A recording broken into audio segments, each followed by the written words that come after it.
എല്ലാവർക്കും നമസ്കാരം. ഞാൻ ജസീന. ഇന്ന് നമുക്ക് വളരെ സിമ്പിളായിട്ടും കുറഞ്ഞ ഇൻഗ്രീഡിയൻസ് കൊണ്ടും നല്ല ടേസ്റ്റി ആയിട്ട് ചെയ്തെടുക്കാൻ പറ്റുന്ന ഒരു ഈവനിങ് സ്നാക്സാണ് നമ്മൾ ഇന്ന് ചെയ്തെടുക്കുന്നത്. വളരെ പെട്ടെന്നും കുറഞ്ഞ ഇൻഗ്രീഡിയൻസ് കൊണ്ടും നല്ല ടേസ്റ്റി ആയിട്ടുള്ള ഒരു ഈവനിങ് സ്നാക്സ് ചെയ്തെടുത്താലോ? അതിനായിട്ട് ഒരു പാനിലേക്ക് നമുക്ക് 1 കപ്പ് അളവിൽ ശർക്കര ചേർത്ത് കൊടുക്കാം. ഞാൻ കറുത്ത ശർക്കരയാണ് എടുത്തിട്ടുള്ളത്. അതിലേക്ക് ഒരു 1/4 കപ്പ് അളവിൽ പാലും അതുപോലെ 1/4 കപ്പ് അളവിൽ വെള്ളം കൂടെ ചേർത്ത് കൊടുക്കാം. തേങ്ങാപ്പാലാണ് ഞാൻ എടുത്തിട്ടുള്ളത്. ഇതുകൂടി ചേർത്തിട്ട് നന്നായിട്ടൊന്ന് കുറുക്കി നല്ലപോലെ ഒന്ന് തിളപ്പിച്ചെടുക്കണം. ഇങ്ങനെയൊക്കെ നന്നായിട്ട് ഉരുകി ഒന്ന് തിളച്ച് കഴിഞ്ഞാൽ നമുക്ക് ഫ്ലെയിം ഓഫ് ചെയ്ത് ഒന്ന് തണുക്കാനായിട്ട് മാറ്റി വയ്ക്കാം. അതിനുശേഷം നമുക്ക് ഒരു അരിപ്പയിലൂടെ ഒന്ന് അരിച്ചെടുക്കണം. ഇനി ഒരു ബൗളിലേക്ക് നമുക്ക് 1 കപ്പ് അളവിൽ അരിപ്പൊടി ചേർത്ത് കൊടുക്കാം. അതുപോലെ തന്നെ 1/4 കപ്പ് അളവിൽ മൈദപ്പൊടി ചേർത്ത് കൊടുക്കാം. മൈദയ്ക്ക് പകരമായിട്ട് നിങ്ങൾക്ക് വേണമെന്നുണ്ടെങ്കിൽ ഗോതമ്പ് പൊടിയും യൂസ് ചെയ്യാവുന്നതാണ്.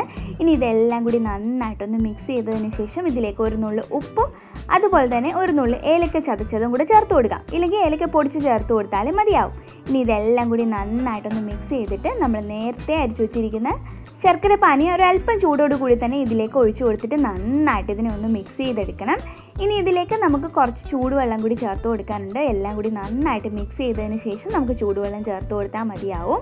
ഇപ്പോൾ ഇതൊക്കെ നന്നായിട്ട് മിക്സായി വന്നിട്ടുണ്ട്. ഇനി ഇതിലേക്ക് 1 കപ്പ് അളവിൽ ഇളം ചൂടുവെള്ളം ചേർത്ത് കൊടുത്തിട്ട് നന്നായിട്ടൊന്ന് മിക്സ് ചെയ്ത് കൊടുക്കാം. അല്പം ലൂസാക്കി തന്നെ ഈ മാവിരുന്നാലേ നല്ലപോലെ ഇത് നമുക്ക് വേവിച്ചെടുക്കാനായിട്ട് പറ്റുള്ളൂ. ഇതിപ്പോൾ നന്നായിട്ട് ഹാൻഡ് വിസ്ക് ഉപയോഗിച്ചിട്ടോ ഒരു സ്പൂൺ ഉപയോഗിച്ചിട്ടോ നന്നായിട്ടൊന്ന് മിക്സ് ചെയ്ത് കൊടുക്കാം. ഈ ഒരു തിക്നെസ് ആയിരിക്കണം. ഈ ഒരു കൺസിസ്റ്റൻസി ആണെങ്കിൽ നല്ല രീതിയിൽ നമുക്കിത് സോഫ്റ്റായിട്ട് കിട്ടും. ഇനി ഞാൻ എടുത്തിട്ടുള്ളത് പേപ്പർ കപ്പാണ്. അത് വെക്കാനായിട്ട് ചെറിയൊരു മോൾഡ് ഉണ്ടാക്കി എടുത്തിട്ടുണ്ട്. അപ്പോൾ ഇനി ഇതിലേക്ക് നമുക്ക് ഓരോ സ്പൂൺ വെച്ചിട്ട് ഒഴിച്ചു കൊടുക്കാം.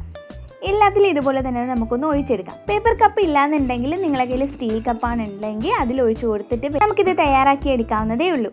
അതുപോലെ തന്നെ നമുക്ക് എല്ലാത്തിലും ഇപ്പോൾ ഞാൻ ഒഴിച്ചെടുത്തിട്ടുണ്ട്. ഇനി നമുക്കിതൊരു പാത്രത്തിലേക്ക് കുറച്ച് വെള്ളം എടുത്തിട്ട് ഒരു സ്റ്റാൻഡ് ഇറക്കി വെച്ച് ഈ പാത്രം ഇറക്കി വെച്ച് ഒരു 15 മിനിറ്റ് അടച്ചു വെച്ച് വേവിച്ചെടുത്താൽ മതിയാവും. ഇത് ആവിയിലാണ് നമ്മൾ വേവിച്ചെടുക്കുന്നത്. ഇല്ലെങ്കിൽ ഇഡ്ഡലി തട്ടിലേക്ക് ഇത് ഇറക്കി വെച്ചിട്ട് ഒന്ന് വേവിച്ചെടുത്താലും മതിയാവും.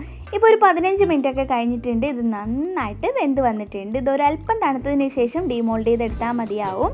അപ്പം നല്ല ടേസ്റ്റി ആയിട്ടുള്ളൊരു ഈവനിങ് സ്നാക്സാണ്. എല്ലാവരും ട്രൈ ചെയ്ത് നോക്കിയിട്ട് അഭിപ്രായം കമൻറ്റ് ചെയ്യണേ. അതുപോലെ തന്നെ നിങ്ങൾ എൻ്റെ ചാനൽ ആദ്യമായിട്ടാണ് കാണുന്നതെങ്കിൽ ഒന്ന് സബ്സ്ക്രൈബ് ചെയ്ത് സപ്പോർട്ട് ചെയ്തേക്കണേ. അപ്പോൾ പുതിയ വീഡിയോ ആയിട്ട് നമുക്ക് വീണ്ടും കാണാം.